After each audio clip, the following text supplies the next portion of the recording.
Hai, selamat malam teman-teman. Oke,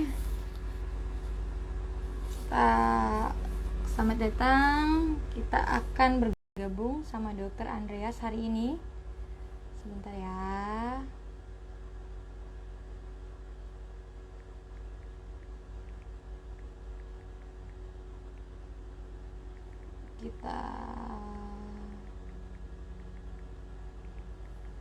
Kita akan ngobrol sama Dokter Andreas. Aku mau ketik judul kita hari ini dulu.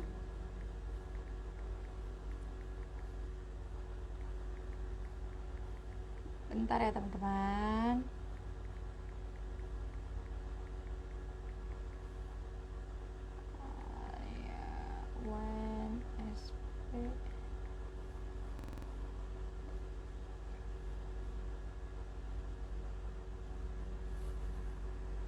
Oke. Kita masih ngundang Dokter Andreas hari ini. Semoga langsung tergabung. Halo dokter.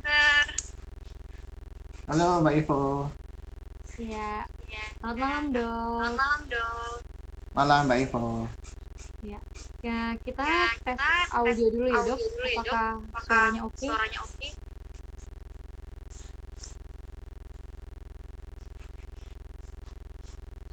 Suaranya oke nggak dok? Oke. Nah, dengar kok.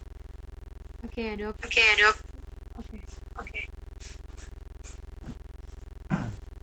Oke. Nah teman-teman. Selamat malam semuanya. Maaf kalau kali ini kita terlambat. Aku lepasin dulu. Soalnya suaranya.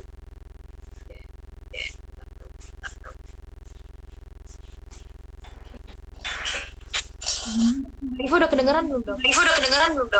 Udah bagus sama. Suara saya kedengeran Mbak. Oke dokter. Teman-teman semua yang bergabung. Kita kembali ke dokter malam ini sama Lawan spesialis bedah. Dan malam kita akan ngobrol dan diskusi soal mengenai dan payudara. Oke. Nah dokter sebenarnya suara kita berdengung atau ada suara lain? Kayak ada perdengungan. Enggak sih Mbak. Enggak ada dengungan ya dok ya berarti? Enggak berdengung kok. Oke. Nah, dokter sebelum kita mulai, dokter Andreas sendiri boleh kenalan dulu ke kita semua, dokter sibuknya, sekarang silakan dok. Ya, selamat malam semuanya. Saya Dokter Andreas, spesialis bedah. Hari ini saya berpraktek di Rumah Sakit Siloam Yogyakarta. Ya, di situ aja. Setiap hari saya praktek. Setiap hari kecuali minggu dong. Iya, kecuali minggu. Oke. Dokter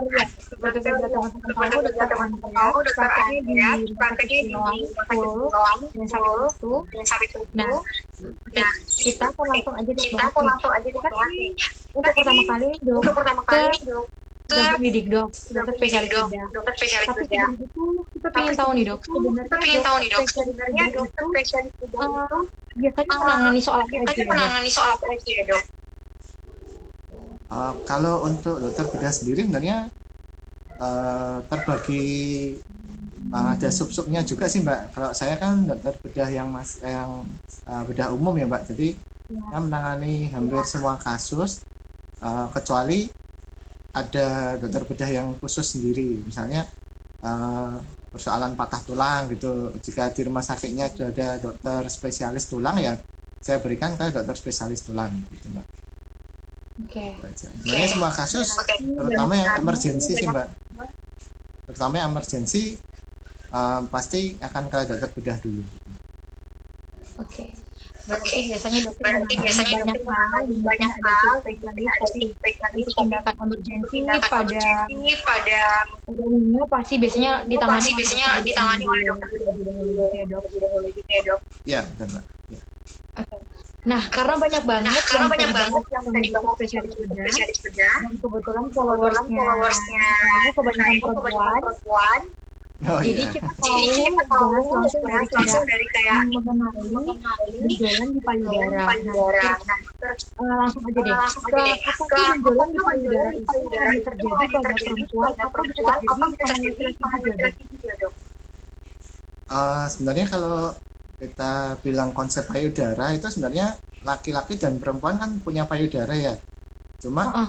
di sini kita sebut yang berkembang itu adalah payudara pada perempuan yang ada fungsinya, sedangkan pada laki-laki itu begitu uh, terbentuk dan begitu lahir itu fungsinya udah tidak terbentuk lagi, maksudnya tidak berfungsi gitu mbak, maksudnya begitu aja. Jadi memang kalau benjolannya sendiri di laki-laki maupun perempuan sebenarnya masih bisa sih mbak, gitu. Karena sama-sama punya jaringan payudara, cuma yang di perempuan itu memang berfungsi sebagai penghasil ASI ya. Jadi kalau di laki-laki dia istilahnya tidak berfungsi atau mengalami penurunan, jadi cuma terbentuk hanya sebagai bentuknya saja gitu. Oke. Gitu. Berarti kita dikasih Kita dokter, dikasih dokter, laki-laki itu berarti bisa tetap mengalami, bisa cuman tetap kalau ada mengalami, cuman kalau fungsinya ada yang fungsinya yang perempuan yang perempuan fungsinya tetap fungsinya berkembang gitu. Kalau berkembang laki-laki gitu. Kalau laki-laki ketika itu ketika sudah lahir gitu, sudah Dok. lahir gitu, Dok. Iya. Nah, kalau begitu Kalau berarti begitu berarti Dok, ini kan ini sebenarnya kan berangkat sebenarnya dari berangkat mau dari mau ngajak ngajak teman-teman teman supaya aware kalau misalnya benjolan itu biasanya itu biasanya sering banget sering terjadi banget atau terjadi muncul di atau muncul payudara. di payudara. Nah, gimana Gimana caranya caranya supaya kita supaya tahu kita tahu itu ada atau itu enggak, ada Dok? atau enggak, Dok? Biasanya ya kalau pada perempuan itu benjolan di payudara kan sifatnya silent ya, jadi tidak menimbulkan gejala. Jadi seringnya itu perempuan merasa ada benjolan pada saat dia meraba payudaranya atau tidak sengaja dia tersenggol atau menyentuh payudaranya gitu mbak. Dan misalnya pas mandi gitu dia mengusap payudaranya itu kok tiba-tiba muncul benjolan gitu. Tapi itu khusus yang benjolan yang besar atau maksudnya yang udah bisa teraba sih mbak. Kalau yang belum teraba ya biasanya sulit teraba. Nah, kenalnya, Dok. Dok. Kalau misalnya dia Kalau udah misalnya teraba, dia udah kita tahu teraba, gitu. kita tahu gitu. Oh, ini ada sesuatu nih di bagian tubuh kita yang harus kita periksakan. Kenapa bisa ada gini? Nah, gimana dengan benjolan yang misalnya dia itu ada tapi kita kurang peka atau kita nggak tahu kalau itu sebenarnya ada karena dia nggak teraba. Gimana cara deteksinya, Dok? Dok? Kalau untuk awareness-nya itu sebenarnya tinggal kita lihat riwayat keluarga aja mbak. Gitu. Jadi misalnya ini ada seorang perempuan nih, dia punya keluarga terutama mamahnya atau neneknya itu punya benjolan di payudara, entah itu benjolan jinak atau ganas. Nah, sebagai anak atau cucu itu dia harus lebih aware, jadi harus nanti pada usia-usia udah mulai pubertas gitu, udah mulai perkembangan seksual sekundernya muncul, nah itu dia bisa dengan prinsip sadari aja sih mbak sebenarnya. Tapi pemeriksaan sadarinya tidak boleh sering-sering sebenarnya, jadi bisa sebulan sekali atau 2 minggu sekali gitu mbak. Tapi kadang kalau memang yang benjolan yang kecil itu memang tidak bisa teraba sih mbak memang gitu. Oke. Kalau pemeriksaan tadi pemeriksaan apa, Dok? Sadari mbak, pemeriksaan payudara sendiri. Oh, kalau selain itu, Dok, apa kita tahu misalnya melakukan pemeriksaan rumah sakit, nama pemeriksaannya itu biasanya apa supaya teman-teman yang mungkin takut atau masih ragu-ragu bisa langsung tahu pemeriksaannya seperti apa? Kalau untuk pemeriksaannya, kalau yang benjolan kecil itu biasanya terdeteksinya pada saat kita medical check up mbak. Gitu. Jadi pada saat medical check up kan akan dilakukan pemeriksaan yang simple aja mbak, misalnya USG pada payudara kiri kanan. Nah itu biasanya baru ketahuan kalau misalnya ada benjolan yang tidak teraba gitu mbak. Tapi kalau memang udah teraba ya untuk pemeriksaan lebih lanjutnya memang harus datang ke dokter dulu, ditentukan apakah itu benjolannya perlu pemeriksaan USG atau pemeriksaan lainnya yang lebih sesuai untuk benjolannya atau untuk umur dari pasien sendiri gitu. Oke. Oke. Nah, dokter, Nah, ini dokter, menarik nih, ini Dok. menarik nih, Dok. Dokter sebagai dokter Sebagai spesialis dokter bedah, spesialis bedah, um, um, menurut dokter, menurut dokter, sebenarnya sebenarnya kemungkinan kemungkinan perempuan atau perempuan kita atau kita yang yang bisa punya bisa risiko punya mengalami risiko benjolan mengalami payudara itu benjolan biasanya berapa payudara itu persen, Dok? biasanya berapa Kalau persen, misalnya Dok? punya Kalau misalnya punya keturunan dari keturunan keluarga dari keluarga, ada dari ada benjolan dari juga punya keluarga juga benjolan. punya benjolan. Kalau untuk benjolan yang jinak sendiri sebenarnya tidak ada persentasenya Mbak itu. Karena itu Oke. terpengaruh dari hormonnya sendiri saat perkembangan seksual sekundernya itu Mbak. Jadi begitu produksi hormon seksualnya itu meningkat, nah itu ada kemungkinan untuk muncul benjolan dan itu kemungkinan besar sifatnya jinak. Tapi kalau untuk keganasan itu biasanya kalau dari orang tua perempuan ya, si ibu dari si perempuan ini biasanya dia punya chance untuk menderita kanker payudara itu sekitar 50% Mbak. Gitu. Kalau dari neneknya itu ya sekitar 25% gitu. Oke. Oke. Berarti dok, Berarti, Dok, dokter boleh cerita kita nggak, boleh cerita nggak, penyebab Dok, apa penyebab yang apa biasanya yang bisa biasanya bisa meningkatkan meningkatkan risiko risiko benjolan itu benjolan itu ada atau ada muncul? atau muncul? Apakah dari gaya Apakah hidup? dari gaya hidup? Apakah dari Apakah mana, dari Dok? mana, Dok? Kalau dari gaya hidup sebenarnya tidak secara signifikan berpengaruh ya Mbak sebenarnya. Gitu. Jadi memang ada suatu perempuan itu dia yang memang produksi hormonnya berlebihan atau reaksi dari sel payudaranya yang berespon terhadap si hormonnya itu, makanya dia jadi terjadi perubahan bentuk dari selnya itu. Jadi ada pembelahan dari selnya itu gitu. Nah, kalau dok misalnya gini dok, Dok. kan banyak nih perempuan-perempuan yang Perempuan-perempuan malu yang atau malu ketakutan atau nih kalau ketakutan nih menikah, kalau karena misalnya dia udah mulai misalnya dia sadar, mulai oh ini sadar, punya oh ini ada punya benjolan nih di benjolan payudara, di payudara, tapi nggak tapi mengganggu, nggak jadi nggak mengganggu, mau jadi nggak mau dikonsultasikan, belum mau dikonsultasikan, diperiksa. belum mau diperiksa. Nah, Nah, jika misalnya jika kita udah misalnya punya kita udah benjolan nih punya dok benjolan di di payudara, payudara, hal yang pertama hal harus yang kita pertama lakukan harus itu kita apa lakukan dok? itu apa, Dok? Misalnya apakah dia Karena tunggu apakah dia menjalani tunggu dulu, menjalani, apakah harus gimana? apakah harus gimana? Kalau ada perempuan itu dia punya benjolan di payudara, sebaiknya sih kalau sebagai misalnya ini awam ya, dia tidak tahu sama sekali tentang kesehatan, ya lebih baik segera periksa aja gitu. Nanti harus ditentukan dulu ini kira-kira benjolannya itu ya jenisnya apa gitu. Apakah itu benjolannya suatu tumor jinak atau suatu tumor ganas, atau dia itu suatu perubahan aja, misalnya infeksi dari payudara atau kelainan lain yang ada di payudara itu Mbak. Kan tergantung umurnya juga sih Mbak, perempuan itu misalnya dia kalau masih muda belum menikah itu biasanya kan benjolannya bisa padat gitu. Tapi misalnya dia sudah menikah itu atau ada infeksi, bisa aja dia jadi peradangan gitu, peradangan di payudaranya itu bisa juga. Makanya harus ditentukan dulu apakah itu benjolannya itu suatu tumor atau bukan tumor gitu. Baik dok. Kalau misalnya nih kita dapat anggaplah itu benjolan tidak ganas atau masih jinak, biasanya medikasi apa medikasi apa atau hal apa yang bisa apa yang bisa oleh pasien untuk pasien untuk mengatasi benjolan itu? mengatasi benjolan itu, Dok? Kalau benjolan yang tidak ganas itu sebenarnya bisa dilakukan observasi, bisa sih Mbak. Jadi kalau misalnya ada dua opsi sih sebenarnya, mau diobservasi atau mau diambil untuk diperiksa gitu Mbak. Jadi kalau diobservasi ya nanti dilihat secara periodik si benjolannya, apakah benjolannya itu bertambah besar atau tidak, atau ada menyebabkan rasa nyeri di payudara atau tidak gitu, atau ada menyebabkan perubahan di bentuk payudaranya sendiri gitu Mbak. Tapi kalau misalnya dia ragu-ragu pasiennya dan takut, ya mau diambil juga bisa. Jadi diambil sekalian dilakukan yang kita sebut namanya biopsi. Jadi kita lihat sekalian si jenis dari benjolannya itu seperti apa gitu Mbak. Nah, ini banyak pertanyaan banget. Jadi Dok. kalau tadi kan itu udah menawarkan dari dia Menawarkan dari kalau kita punya benjolan, mau di evaluasi dulu, itu misalnya mau di biopsi atau diambil gitu. Kalau misalnya diambil dok, Dok. resikonya apa ya dok? Resikonya apa ya, Kalau Dok? teman-teman mungkin takut gitu kalau mau diambil. Kalau mau diambil, Resikonya biasanya apa? Karena kan kita biasanya apa? perempuan Karena kan jadi, kita perempuan jadi, Dok.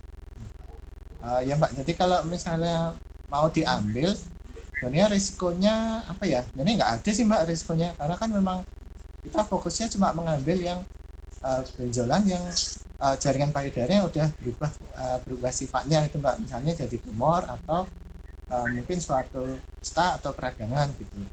Jadi untuk jaringan lain sebenarnya fungsinya nanti tetap kembali normal lagi sih Mbak, masih seperti awal lagi gitu. Oke. Kalau tadi kalau opsi pertama itu yang medikasi, itu kemungkinan sembuhnya gimana? Mungkin orang lebih kan mendingan obat aja daripada diambil. Apakah ada indikatornya? Oh, kalau udah kayak gini nggak bisa lagi diobatin, harus diambil. Iya sih Mbak, kalau benjolan atau ya kita istilahnya tumor ya Mbak ya, itu tidak bisa diobati sih prinsipnya gitu Mbak. Jadi mau minum obat apapun sebenarnya tidak bisa mengecilkan si benjolan gitu. Jadi ya kalau mau hilang ya diambil atau dioperasi gitu. Tapi kalau misalnya belum mau diambil, ya itu tadi bisa diobservasi. Nanti observasinya ya nanti ke dokter dulu, nanti dilihat apa saja yang perlu diobservasi gitu Mbak. Biasanya kan dilihat dari seperti yang saya sebutin tadi Mbak. Jadi misalnya ada ukurannya, terus dari si kerasnya benjolannya itu, terus apakah benjolannya itu udah nempel kemana gitu, ke kulit atau di dinding dadanya gitu. Itu bisa dinilai awal dulu. Jadi misalnya oh ini si benjolan itu jinak, nah nanti kan misalnya ada opsi oh iya dok saya kayaknya belum mau operasi gitu. Nah nanti dikasih tahu nanti kira-kira untuk follow up-nya lagi bisa berapa bulan, terus apa yang perlu diperhatikan, kira-kira bentuknya apa gitu. Tapi ya memang sebaiknya sih udah dilakukan pemeriksaan awal, misalnya kayak USG gitu. Ya. Oh ya, berarti ini untuk buat teman-teman juga yang pertama kali dilakukan adalah misalnya konsultasi dokter, baru nanti bisa melakukan pemeriksaan pendukung kayak USG, dulu kita bisa tahu tindakan apa yang dilakukan, walaupun ujung-ujungnya kayak kata dokter, ya lebih baik langsung diambil atau biar dibiopsi biar tahu itu apa. Gitu ya dok? Iya gitu ya dok. Ya kalau memang ada sih beberapa perempuan sih, saya punya pasien itu memang dia ada benjolan itu dia lama sih Mbak, jadi udah beberapa tahun itu ukurannya mirip-mirip aja, jadi nambahnya itu cuma 0,1 mili gitu. Nah itu sebenarnya aman sih kalau untuk diobservasi gitu. Dan dia nggak bertambah banyak gitu. Ada juga yang diobservasi dia malah tambah banyak, itu ada juga kayak gitu. Oke, menarik. Ya. Nanti kalau misalnya udah dibiopsi, kita gitu jadi tahu, misalnya ini atau ganas, itu bisa langsung tahu nggak dok kalau udah dibiopsi gitu?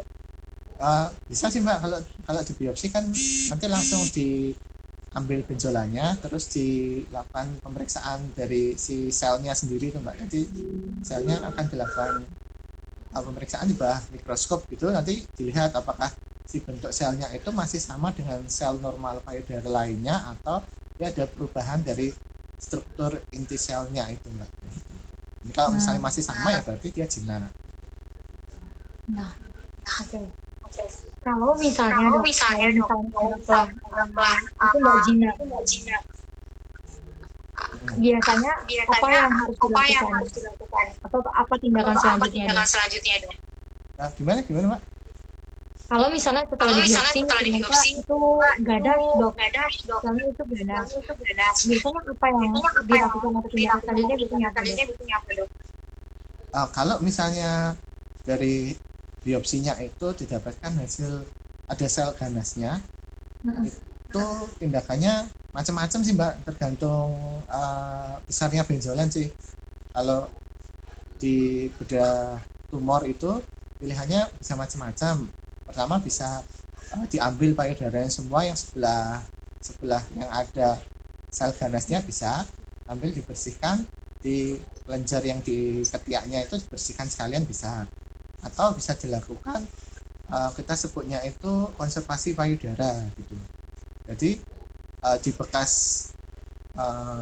benjolan yang diambil itu dioperasi lagi, maksudnya pengambilan jaringan payudara di dekat tumornya itu diperluas begitu, dengan disertai pengambilan dari putingnya. Nah, nanti setelah itu dilakukan pembersihan juga di kelenjar getah bening yang di ketiak gitu Mbak. Ya gitu. Nah, tapi nanti setelah itu tetap ada pemeriksaan lanjutannya lagi gitu Mbak, tergantung temuan yang di setelah operasi pembersihan itu Mbak. Gitu. Oke dokter. Nah, ini teman-teman kan banyak juga nih kemarin teman-teman misalnya nih gini kok aku punya benjolan nih, aku udah ambil, tapi ada cerita kalau udah diambil ada juga kemungkinan dia akan muncul lagi juga. Kalau muncul lagi itu kemungkinannya memang masih ada Mbak, karena kan memang ya seperti biasa pasien-pasien juga sering tanya gitu sih Mbak, ini kalau udah diambil masih muncul lagi, ya pasti masih bisa muncul Mbak, karena kan jaringan payudara tidak kita ambil, yang kita ambil hanya tumornya aja, yang jaringan yang berubah menjadi tumor gitu Mbak. Jadi jaringan payudara lain masih ada kemungkinan untuk berubah menjadi tumor juga gitu. Oke. Nah, itu tetap yang menyebabkan itu kita menyebabkan hormon atau apa iya sih, kalau dari jurnal yang saya baca atau dari laporan-laporan kasus itu memang itu, karena di dinding selnya itu dia kan terpengaruh dari hormonnya itu, dia ada reseptor hormonnya itu, jadi begitu dia ada hormon masuk ke selnya itu, terus bisa aja dia berubah jadi suatu tumor gitu Mbak, sifatnya berubah gitu maksudnya. Nah dokter, lanjut nih. Kalau pertanyaan simpel nih, kalau dari apakah aman bagi perempuan yang punya benjolan di payudara, misalnya saat menyusui gitu, apakah itu aman? Apakah itu harus diambil dulu sebelum misalnya kalau kita mau program kehamilan atau apa? Kalau untuk benjolan yang ada pada saat hamil ya Mbak, jadi ini ada benjolan dulu baru dia mau hamil gitu ya ceritanya ya Mbak ya? Iya. Kalau seperti itu tergantung benjolannya itu tadi Mbak. Jadi kalau memang sebelumnya udah dipastikan kalau itu si benjolannya itu jenisnya apa, kalau memang dia jinak itu tidak diambil dulu tidak apa-apa. Ya cuma risikonya nanti pada saat kehamilan itu dia akan bisa bertambah besar gitu Mbak. Karena kan setiap kali perempuan mau hamil itu kan hormonnya akan meningkat gitu Mbak, produksi hormonnya itu akan meningkat gitu, jadi pasti akan terpengaruh dan biasanya benjolannya akan semakin besar gitu. Lebih cepat besar gitu. Oke.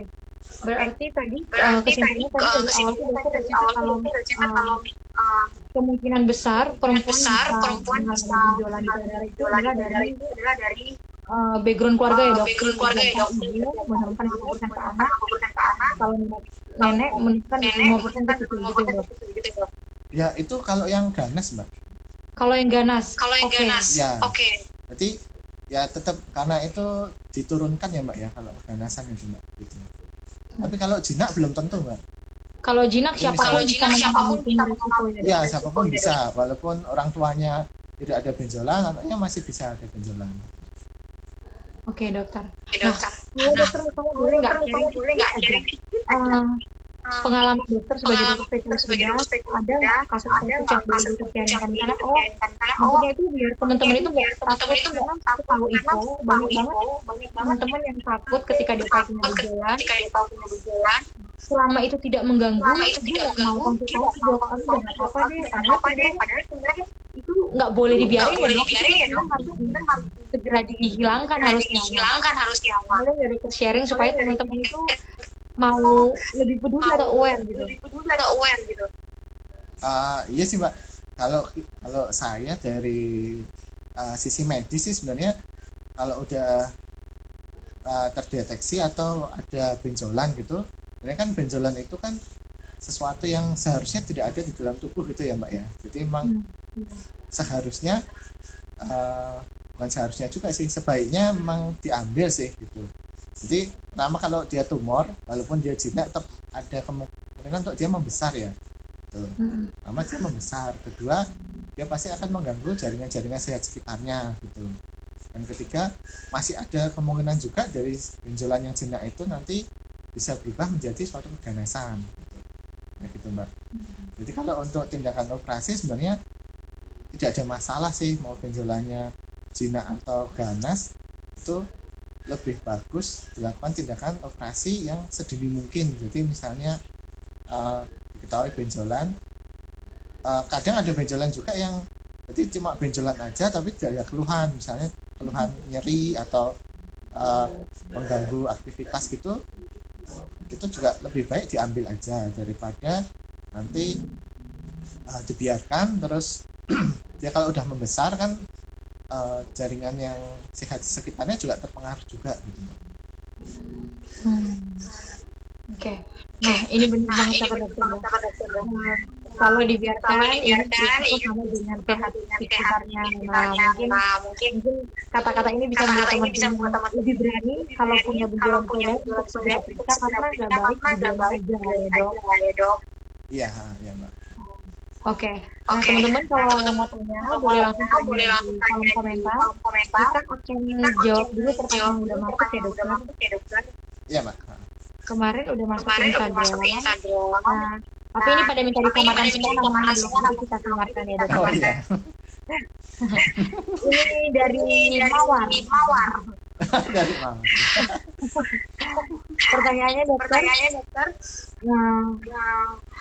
Suka tiba-tiba bengkak, terus sakit mutan sampai beberapa hari, jadinya nggak bisa tidur. Nah, dokter, biasanya ini konsultasi hemofilia ini sama dokter apa ya? Apa yang harus saya lakukan? Jadi dia mau bahas hemofilia gitu.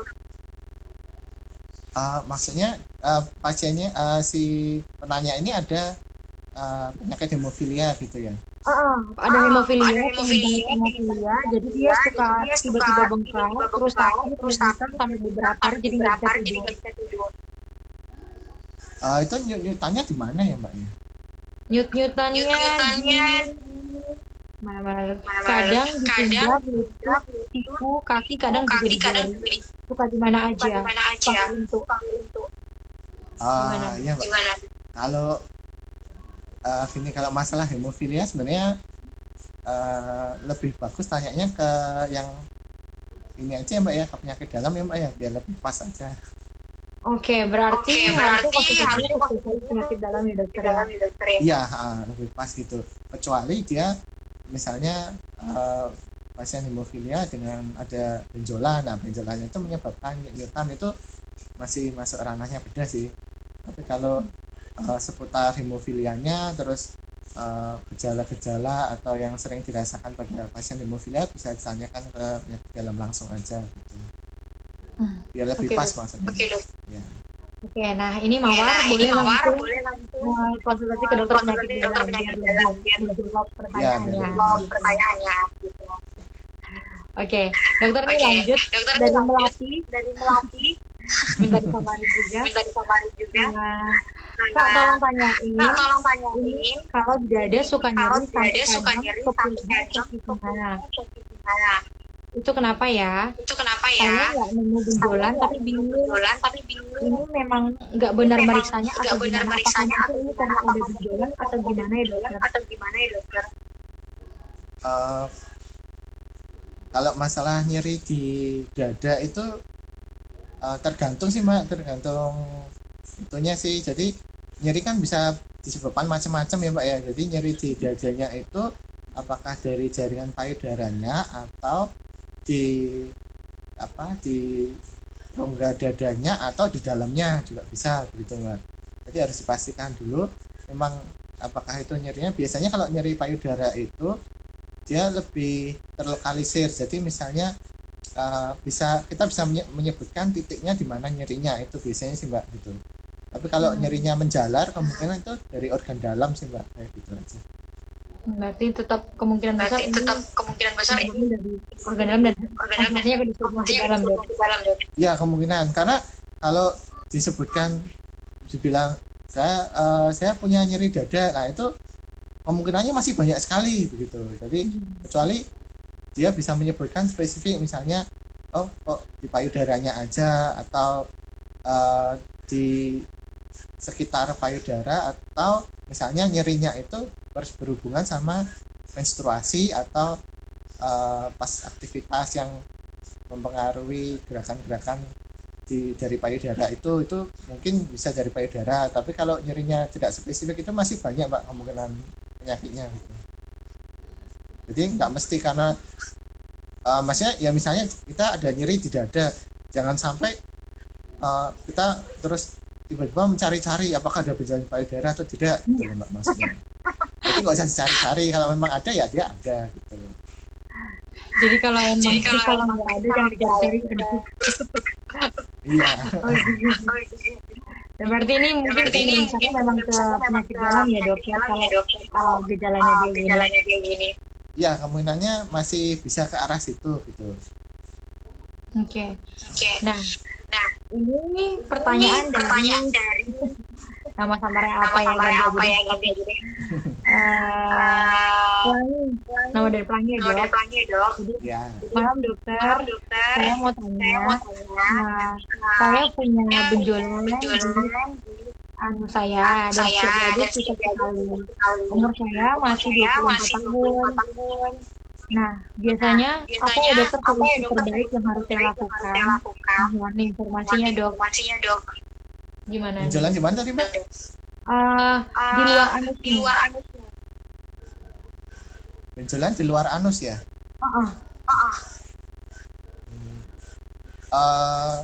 Kalau benjolan di luar anus itu di luarnya sebelah mananya ya, kan masih banyak kemungkinan ya, apakah di mulutnya, di ujung anusnya atau di sekitarnya gitu Mbak. Dan benjolannya itu juga bisa harus lebih spesifik sih sebenarnya kalau untuk menanyakan misalnya ada sakit atau tidak, terus pada perabaannya itu ada keras atau tidak kayak gitu, terus ada perubahannya atau enggak, misalnya dia membesar atau jaringan sekitarnya seperti apa, itu harus lebih spesifik sebenarnya. Kalau cuma benjolan aja itu masih kemungkinannya banyak Mbak. Kalau misalnya di dekat anus itu bisa aja dia seperti ambeien yang di luar itu bisa juga, atau kemungkinan ada nanah yang di sekitar anus itu juga bisa menyebabkan benjolan gitu. Kalau memang nanahnya itu masih dalam, dia memang terabanya kayak benjolan aja, jadi sekitarnya jaringannya itu normal tapi dia teraba ada benjolan dan biasanya ada disertai sakit sih Mbak, gitu aja. Ya untuk lebih tepatnya sih mending periksa langsung aja gitu biar dilihat. Karena kemungkinannya banyak banget.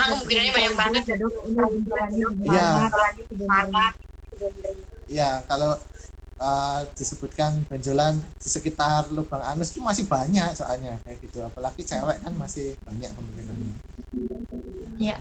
Oke. Itu ya Pelangi menjawab. Kita lanjut dokter, ini dari Rangga. Sama-sama nih dok. Oh iya, cowok ini Mbak. Jangan, iya nanti langsung cari followersnya namanya Rangga. Ini nama Rangga. Kak, tanya ke dokter. Tolong Kak, ini saya punya ambeien sudah sekitar 2 tahun lalu, tapi saya masih takut banget. Ini mau diapain ya? Boleh informasinya nggak? Biasanya harus diapain? Kalau untuk ambeien sendiri itu harus dibedakan dulu ya, dia ambeiennya ambeien dalam atau ambeien luar gitu. Kalau misalnya ambeien dalam itu juga masih dibedakan menjadi diklasifikasi. Nanti klasifikasinya kan ada yang masih di dalam atau dia udah keluar atau tidak, atau udah bengkak tidak bisa masuk gitu. Jadi pilihan tindakannya masih macam-macam juga sih sebenarnya. Memang kalau yang derajat awal yang masih kecil itu sebenarnya yang ini untuk ini sih, untuk yang tidak ambeiennya itu tidak di semua lubang anusnya gitu, tidak melingkar gitu, masih bisa dilakukan seperti ligasi gitu, masih bisa. atau ya atau dengan obat itu masih bisa. Tapi kalau memang benjolannya itu udah besar, apalagi udah sering keluar saat BAB gitu dan harus dimasukkan lagi, ya itu memang pilihannya harus operasi gitu Mbak. Nanti kalau tindakan operasinya bisa konsultasi aja ke dokternya, bisa macam-macam tindakannya Mbak itu. Berarti tetap ambilin ternyata ada dua tipe ya, baru tahu ini. Berarti tetap ada dua opsi penanganannya. Iya, iya Mbak. Tergantung ya itu tergantung di luar atau di dalam sih Mbak. Kalau yang tipe di luar ya memang dioperasi sih. Harus dioperasi dok.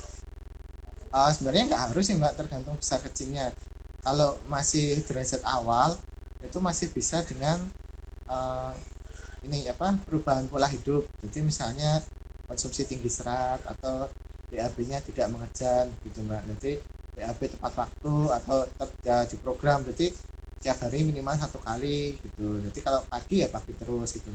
Jadi sama ini yaitu tadi pembentukan fesesnya biar tidak padat gitu Mbak. Jadi saat BAB itu ya lancar, nggak ada mengejam, jadi gesekan di anusnya itu berkurang gitu aja. Oke. Terima kasih dokter. Itu ya Rangga. Nah, Citra Rangga lagi. Jawabannya. Ini kayaknya pada malu ya dok. Kalau nanya di kolom komentar, kita untung kemarin itu menawarkan boleh ditawarkan namanya. Oh iya.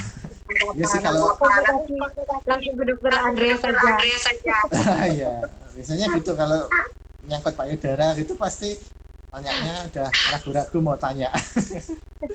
Ya nggak apa-apa dok. Lanjutin dok, masih ada 2 pertanyaan lagi. Ini dari Tasya, teman-teman lagi. Nah, dokter, saya ngerasa kayak ada benjolan di ketiak kiri saya. Tapi kadang nyeri sedang. Ini kayak baru aja. Apakah ini harus diambil atau dibiarin aja ya dok? Dan kira-kira penyebabnya apa ya dokter? Karena ibu dan keluarga saya tidak ada riwayat yang pernah punya benjolan. Terima kasih. Kalau untuk benjolan di ketiak pada wanita itu ya kayak tadi sih Mbak, masih banyak kemungkinannya gitu. Itu apakah benjolannya itu diketahuinya baru-baru aja atau dia udah lama gitu, atau dia membesarnya, misalnya diketahui udah lama terus akhir-akhir ini membesar, atau dia membesarnya progresif, jadi semakin lama semakin besar gitu. Bisa aja kemungkinannya masih banyak. Jadi yang pertama bisa aja itu pembesaran kelenjar getah bening gitu, itu juga bisa menyebabkan pembesaran di daerah ketiak dan bisa juga disertai rasa sakit gitu. Kalau yang kemungkinan kedua bisa aja dari kelenjar payudara yang berada di ketiak itu sendiri. Jadi ada beberapa orang yang di kelenjar payudara yang di daerah ketiaknya itu membesar gitu. Jadi kesannya kayak seperti benjolan, tapi dia rasanya lunak gitu Mbak, lembek-lembek gitu. Dan paling sering itu disertai gejala bengkak atau nyeri pada saat premenstruasi gitu. Jadi rasanya sama, misalnya dia merasakan kok biasanya kan premenstruasi itu kan payudara agak kencang terus agak sakit gitu. Nah itu sama, nanti yang kalau rasanya juga seperti itu kemungkinan itu Mbak, jadi ada kelenjar payudara yang di ketiak itu membesar. Oke. Berarti ya kita langsung tentukan penyebabnya apa ya dokter, karena terlalu banyak soalnya ya kadang kan ada juga benjolan di ketiak tapi dia di daerah kulit aja, jadi bukan di dalam ketiaknya atau bukan di dalam ketiaknya tapi hanya sebatas di kulit atau di bawah kulitnya, itu kan juga benjolan di ketiak juga Mbak namanya. Begitu. Semoga kalau belum menjawab langsung aja ke Andreas ya. Udah tahu kan di mana? Ini dokter, ini pertanyaan. Gimana dok? Memang agak sulit kalau menilai benjolan itu. Jadi memang kalau konsultasi tele itu memang agak sulit, kecuali kita melihat langsung atau meraba benjolannya kalau tidak terkesi gitu Mbak. Iya benar. Iya, benar. Benar banget. Nah, ini pertanyaan Ini terakhir dokter pertanyaan terakhir dokter dari Rami Sapang. Dinamika Tak samarin aja dari tak sama Jenner. dari Jenner. Oke, Oke, dok, saya udah periksa saya ke udah dokter periksa ke bedah dokter 2 bulan lalu. Memang bulan ada lalu. benjolan Memang pada ada rahim benjolan saya pada dan rahim saya okinya dan okinya diminta untuk diambil atau diambil dioperasi. atau dioperasi. Tapi saya masih Saya takut. masih takut. Boleh tahu nggak dok Tahu nggak gambaran dok operasi gambaran operasi gitu dok? Gimana Mbak? Agak putus-putus soalnya. Oke, dari Oke, Jenner, dari Jenner, saya 2 bulan lalu sudah ikut lalu bedah dokter bedah dan memang ada benjolan di payudara benjolan di saya. payudara saya. Saran dari dokternya Saran dari untuk segera dokternya diambil untuk saja segera karena itu sudah karena mengganggu itu sudah saya. mengganggu saya. Tapi saya masih takut Saya tuh, masih saya takut masih tuh, ragu. saya masih ragu. Boleh tahu nggak Boleh dok tahu kira-kira nggak dok gambaran kira-kira saat nanti gambaran dioperasi itu seperti itu apa? seperti apa? Terima kasih Terima dok. kasih dok. Eh, Kalau memang udah periksa, berarti kan udah ditentukan ya, jadi udah tahu ada pemeriksaan awalnya dari dokternya itu dikatakan kira-kira jenisnya apa. Kalau memang dia jenisnya jinak dan itu tumor padat, kalau diambil sih tidak ada masalah sih Mbak gitu. Jadi ya prosedurnya sama aja sih, cuma dioperasi. Tapi memang metodenya memang harus dari membuat irisan di kulit dulu, terus nanti masuk ke dalam, terus diambil benjolannya, kemudian dijahit lagi gitu sih Mbak. Nggak cuma pilihan luka sayatannya kan macam-macam ya, jadi tergantung benjolannya, apakah si benjolannya itu tergantung posisi benjolannya gitu Mbak. Jadi kalau misalnya yang benjolan-benjolan yang di dekat puting itu biasanya bisa lukanya bisa disamakan di daerah puting gitu. Jadi kayak kalau untuk yang wanita muda kan biasanya takutnya kan di situ, jadi kok ada luka gitu, terus ada bekas sayatannya itu gitu. Itu aja sih, kalau takutannya sebenarnya nggak usah takut, karena kalau makin takut kan berarti sama aja menunda operasi, sama aja ini juga sih membiarkan benjolannya membesar, terus tidak bisa diketahui pasti kan si benjolannya itu jenisnya apa gitu. Ya gitu aja. Oke, makasih dokter itu. Oke, makasih dokter itu Jenner. Gak usah takut dan kayaknya dia mungkin sebenarnya operasi sih dok, cuma kayak masih ragu-ragu aja. Ini teman saya ragu-ragu aja. Ini teman saya gitu ya. Oh iya, nggak usah ragu-ragu, soalnya kan operasi itu nggak sakit sebenarnya operasi, karena kan biusnya pun bius umum gitu. Dokter yang ngerjain nggak sakit Dokter yang pasti. ngerjain nggak sakit pasti. Wajahnya nggak sakit karena dibius Mbak. Kalau Oh nggak iya, dibius bener. itu baru sakit. iya, bener. Iya, kalau dibius kan nggak sakit. Jadi kadang itu memang ada pasien yang lebih takut, lebih serem pada ketakutannya sendiri gitu Mbak. Jadi begitu masuk kamar operasi selesai, dia malah bingung loh. Ini saya diapain tadi kok nggak kerasa apa-apa gitu. Padahal ya udah dioperasi gitu Mbak. Iya. Karena cuma Iya, takut aja sih sebenarnya. Mungkin karena apa kali dok? Karena apa kali dok? Mungkin di payudara, terus ya mungkin mikirnya dibedah, nanti dibedah. kenapa-napa. Ya ketakutannya memang yang banyak daripada resiko tindakannya. Resiko tindakannya. Iya. Iya. Soalnya kalau makin Iya. kecil lebih bagus sih, jadi lukanya pun juga semakin lebih bagus kan untuk bekas Iya. lukanya sendiri gitu. Kalau dia udah besar, pas kita mau ambil kan pasti lebih luas juga gitu untuk lukanya juga, terus jaringan yang harus dilukai kan harus lebih luas juga sih Mbak. Gitu. Oke. Iya, benar banget. Iya, benar banget kalau yang gitu. Nah dokter, ini kan dokter udah jawab nih sama pertanyaan yang masuk karena teman-teman pada malu tanya dari Instagram. Dari Instagram. Kita udah jawab kepada yang dari Kepada sama WhatsApp yang kemarin masuk. yang kemarin masuk. Ya, Dokter sebagai dokter spesialis dokter bedah spesialis bedah atau kata-kata apa ya ajakan gitu supaya supaya biar teman-teman tuh ketemu dokter spesialis bedah tuh nggak usah takut lagi ya segera periksa karena itu boleh ditunda kalau udah tahu ada benjolan atau kalau masih merasa ada yang mengganggu tapi belum yakin itu benjolan atau enggak. silakan deh. Kalau buat teman-teman yang punya benjolan payudara, misalnya yang meraba nih ada benjolan di payudara, itu sebaiknya nggak usah takut ke dokter bedah, karena ya tidak semua benjolan itu harus dioperasi begitu. Jadi kan memang kita pemeriksaan awal kan pasti dilakukan pemeriksaan dulu, jadi nggak langsung oh ini langsung dioperasikan, nggak juga gitu, pasti ada pemeriksaan dulu, ada perabaan dulu atau dilakukan pemeriksaan penunjang dulu untuk menentukan si jenis benjolannya itu gitu. Jadi lebih bagus jika misalnya kita tidak ada pengetahuan, atau kadang ada kan yang pasien itu dia takut ke dokter karena udah baca-baca di ya di browsing gitulah, dia browsing sendiri, nanti kemungkinannya ini nanti terjadi ini dia membaca artikel yang mungkin kurang tepat gitu, itu malah lebih takut. Jadi sebelum prinsipnya nanti boleh sih membaca artikel, tapi sekaligus sambil konsultasi ke dokter spesialis yang terkait gitu. Jadi nanti misalnya ada dari dokter spesialis yang menyarankan apa, nah itu baru dipertanyakan yang dari hasil browsingnya itu gitu Mbak. Kan pasti akan ditawari dulu, oh ini si pasien ini punya benjolan, nanti pilihannya seperti ini atau tindakannya seperti apa gitu. Nah nanti kan pasien juga akan diberikan opsi untuk memilih apakah diobservasi dulu atau harus segera dioperasi begitu.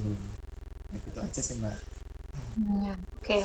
Terima kasih banyak. Ini Sebenarnya terlalu banyak sebenarnya yang mau ditanya, malu-malu semua. Iya. Dokter, kalau misalnya nih teman-teman mau konsultasi ke dokter, atau misalnya udah deh jangan aja kan, misalnya kalau punya paham ngobrol ke dokter, bisa temuin dokter atau bisa konsultasi lewat aja dokter. Kalau saya bisa langsung aja datang ke rumah sakit Siloam aja sih sebenarnya, karena kalau misalnya konsultasi ya telekonsul gitu lebih sulit sih. Misalnya kayak tadi kan disebutin, dok saya ada benjolan di sini, nah benjolannya seperti apa, nah itu biasanya yang sulit dijawab gitu. Maksudnya kriterianya benjolan menurut pasien sama menurut dokter kan beda gitu. Jadi memang kalau misalnya benjolan atau kelainan yang berupa fisik, lebih baik langsung datang ke dokternya biar langsung dilakukan pemeriksaan awal dulu gitu, untuk menentukan si jenis benjolannya itu apa gitu aja. Oke, benar banget. Tadi dokter bilang sampai sebenarnya ini masih kayak topik dasar sih tentang payudara. Jadi cuma untuk ngajak teman-teman aja yuk, kalau udah ada benjolannya jangan ditunda, temuin dokternya, konsultasi lalu cari penanganannya. Dan juga kata dokter Andreas tadi, ya memang sulit kalau telekonsul ya, kalau bisa memang ketemu karena dokternya memang harus cerita dan informasi itu benjolannya seperti apa. Oke. Dokter Andreas, terima kasih banyak. Teman-teman juga makasih banyak. Ini yang masih stay, yang bertahan walaupun dari banyak semuanya. Dokter, jangan takut kalau besok kita bahas topik yang lain supaya teman-teman gak lebih lagi terus. Dan jangan lupa juga teman-teman untuk Anda bisa konsultasi lagi Instagram atau nanti ilmu sakit ruang atau Dokter Andreas, dan kita akan ketemu di Dikdok selanjutnya. Oke, Dokter Andreas terima kasih banyak. Ya, makasih Mbak. Teman-teman makasih semuanya. Ya, makasih teman-teman.